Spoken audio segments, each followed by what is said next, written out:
जंघिया चढ़ाए बाबा बैसला मंडप पर।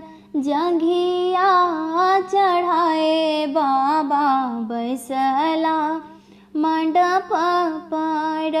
बाबा करुण धिया दान है, आहे बाबा करुण धिया दान है।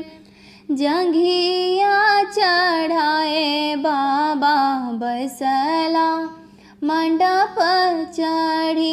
जंघिया चढ़ाए बाबा बैसला मंडप